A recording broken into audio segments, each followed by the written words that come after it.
Снег и гололед – подарок для одних, для других же сезонная головная боль. Пока детвора и любители дрифта на льду радуются зимним капризам, коммунальщики круглые сутки должны держать руки на пульсе и следить за сухими дорогами и тротуарами. В Назране несколько единиц техники готовы выехать на улицы города, чтобы очистить их от снега и посыпать противогололедной смесью. К зиме заранее готовимся, за 2-3 месяца.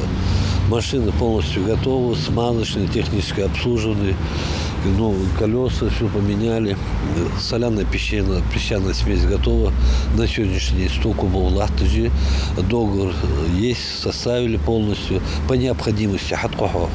За сухие дороги зимой в Назране отвечает ЖКХ и Минавтодора. В то время как городские коммунальщики расчищают от снега внутренние артерии, министерство следит за межмуниципальными дорогами. Улицы Картоева, Муталиева, Сулейменова, Шаймиева, Чеченская, Заводской и Московский районы и все прилегающие тротуары. Вот самые крупные участки, которые в ответственности города. В этом году еще жалоб не было.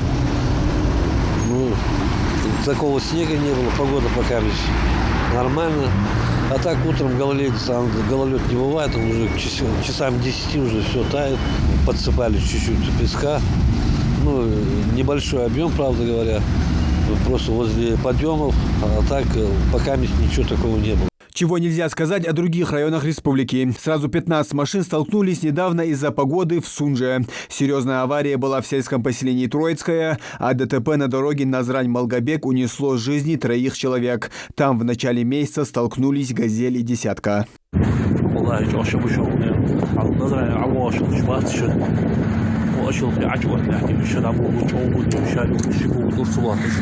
В скользкое дело в этот понедельник были вовлечены автолюбители и на дороге Кажева-Алиюрт. В начале новой рабочей недели артерия встретила автовладельцев гололедицей.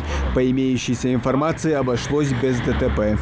Плюсовая температура днем сменяется минусом ночью. Вот основная причина гололедицы на дорогах. Сейчас столбик термометра поднялся до 4 градусов тепла, а ночью, по прогнозам, будет 4 градуса мороза. Значит, все, что растаяло к утру, уже покроется ледяной коркой. Метель, гололед, пробки и другие характерные для зимы неожиданности у ингушских автолюбителей еще впереди. Движение в холодную погоду на дорогах стараются облегчить коммунальные службы. Но большая ответственность лежит на водителях. Своевременная замена резины и соблюдение правил дорожного движения в разы уменьшает риск попасть в аварию, даже в морозную погоду. Муслим Ганиев, Ахмед Горбаков, Новости 24.